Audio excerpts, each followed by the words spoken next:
Hello दोस्तों, आप अपने जीवन में सफलता पाना चाहते हैं, बेहतरीन बनना चाहते हैं, तो ये बुक समरी आपके लिए ही है। अगर हम अपनी लाइफ में नियम नहीं बनाएंगे, तो हम जीवन में बेहतर नहीं बन पाएंगे। इसीलिए इस वीडियो के माध्यम से हम जानते हैं जीवन के 12 नियम इस पुस्तक के बारे में। इसमें जो नियम है वो आपकी अव्यवस्था वाली ज़िंदगी से व्यवस्था की ओर आपको ले जाएंगे और आपको बेहतर बनाएंगे। इस किताब को जॉर्डन पीटरसन ने लिखा है। तो चलिए जानते हैं जीवन के 12 नियमों के बारे में। कंधे तानकर सीधे खड़े होने का अर्थ है जीवन की कठिन जिम्मेदारी को रोमांच के साथ स्वीकार करना। आपके जीवन में कितनी भी बड़ी परिस्थिति आए, उसका सामना हिम्मत रखकर करें। जब आप अपने कंधे को सीधे रखते हो तो आपको बहुत ही अच्छा फील होता है। अच्छा फील होगा, साथ ही आपका आत्मविश्वास भी बढ़ेगा। लेखक बॉडी लैंग्वेज के बारे में बताते हैं।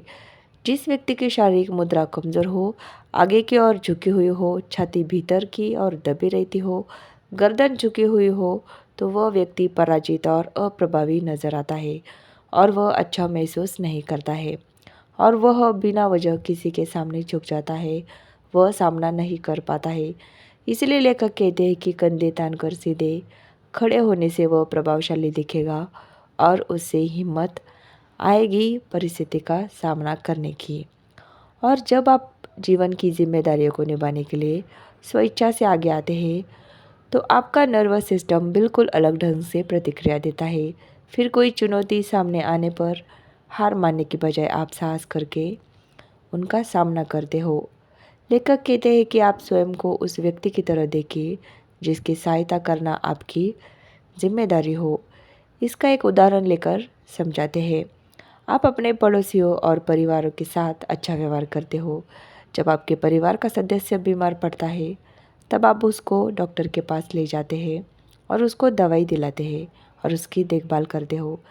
मगर जब आप खुद बीमार पड़ते हो तो आप डॉक्टर के पास जाते नहीं हो और दवाई भी नहीं लेते हो। दोस्तों, स्वयं को भी ऐसे व्यक्ति के रूप में देखो जिसकी सहायता करना आपकी निजी जिम्मेदारी हो। हम और आप सम्मान के पात्र हैं। आप दूसरों के लिए उतने ही महत्वपूर्ण हो जितने स्वयं के लिए। आप एक महत्वपूर्ण जिम्मेदारी निभाने वाले इंसान हैं। इसीलिए अपना ख्याल रखने के लिए आप नैतिक रूप से बाध्य हो। आपको अपना उतना ही ख्याल रखना चाहिए जितना आप अपने परिवार का और अपने लिए महत्वपूर्ण लोगों का रखते हो। आपको भविष्य पर विचार करने की और ये सोचने की ज़रूरत है कि अगर मेरे अपनी देखभाल अच्छी तरह की होती तो मेरा जीवन कैसा होता। मेरे लिए कौन सा करियर चुनौतीपूर्ण होगा जो मुझे उत्पादक और मददगार बनाएगा, जिससे मैं अपनी जिम्मेदारी उठा सकूं और जीवन का आनंद ले सकूं।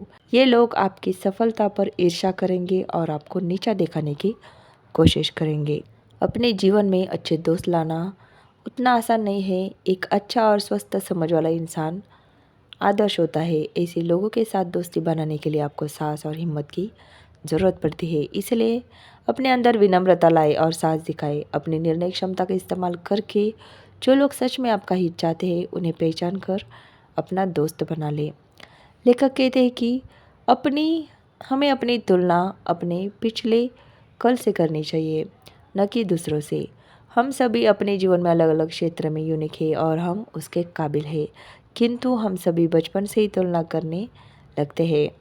आप भले ही किसी क्षेत्र में महारथी हो, पर आपको कोई ऐसा व्यक्ति मिल जाएगा जिसके सामने आप अक्षम नजर आएंगे, तो आप उसके साथ तुलना करना शुरू कर देंगे और फिर आप तुलना करने से खुद को कम आंकने लगेंगे और आप निराश हो जाओगे। इसलिए आप उसकी तुलना ना करें, क्योंकि आप भी एक यूनिक इंसान हो। आप में भी ऐसे गुण हैं जो दूसरों में नहीं है और इसलिए आप अपनी स्किल को कल से आज बेहतर बनाने में मेहनत कीजिए। एक दिन आपकी भी एक अलग पहचान बन जाएगी। इस नियम में लेखक एक उदाहरण देकर पेरेंटिंग के बारे में समझाते हैं। लेखक ने एक भीड़भाड़ वाले एयरपोर्ट पर एक बच्चे को अपने माता पिता के पीछे चलते देखा। वह हर 5 सेकंड में ही सब ढंग से चीख रहा था, बिना किसी के उकसाई थे।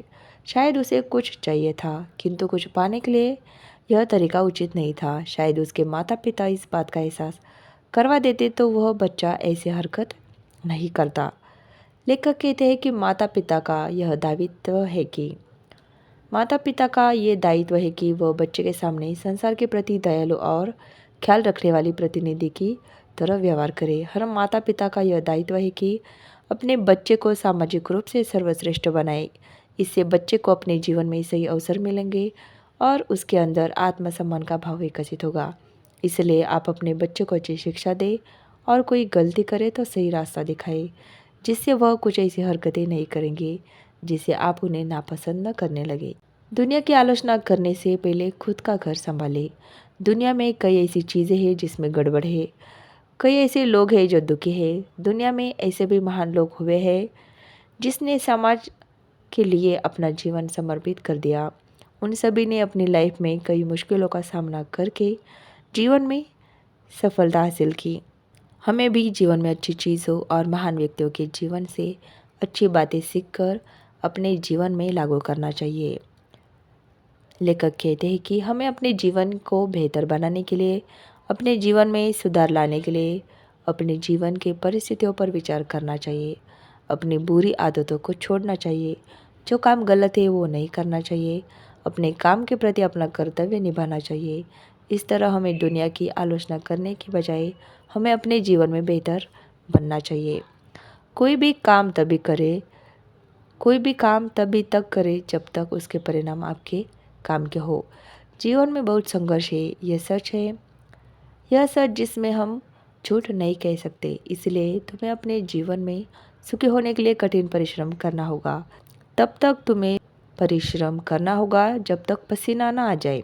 जीवन में सच्ची चीज़ें मुश्किल भी होती है, वह चीज़ें करने में दिक्कत भी बहुत आती है, किंतु वही चीज़ करने से तुम अपने जीवन में बेहतर बनोगे और भविष्य में जाकर वही चीज़ अच्छा परिणाम भी देगी।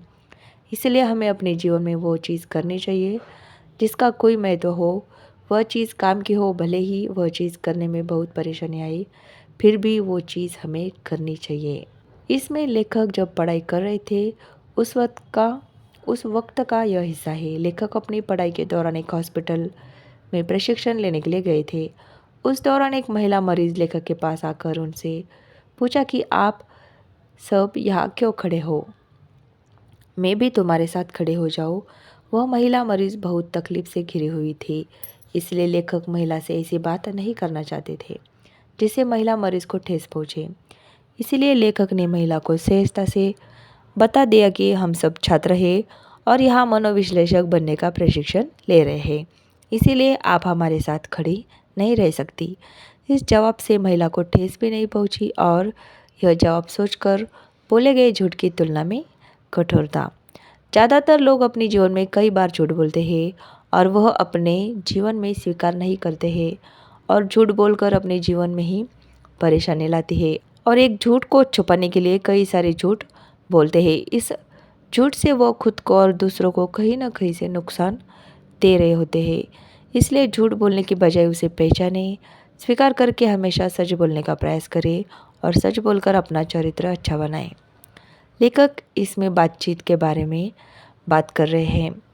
इसमें लेखक कहते हैं कि जब आप बातचीत कर रहे होते हैं तो आप बोल रहे होते हैं, पर आप मुख्यतः सुन रहे होते हैं। सुनने का अर्थ है ध्यान देना।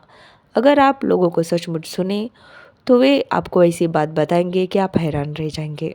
कई बार तो हम उसकी बात अच्छी तरीके से सुने तो बातों में वह आपको आपकी गलती के बारे में भी बताएंगे, जिससे आप अपनी गलती को सुधार सकते हैं। तो दोस्तों, ये है जीवन के 12 नियम जिनका हमें अवश्य ध्यान रखना चाहिए। तो ऐसे ही आध्यात्मिक मोटिवेशनल बातों से भरी हुई वीडियोज़ के लिए प्लीज़ चैनल को सब्सक्राइब कीजिए। वीडियो को लाइक और शेयर करना ना भूलें। वीडियो अंत तक देखने के लिए आपका बहुत बहुत धन्यवाद। Thanks for watching.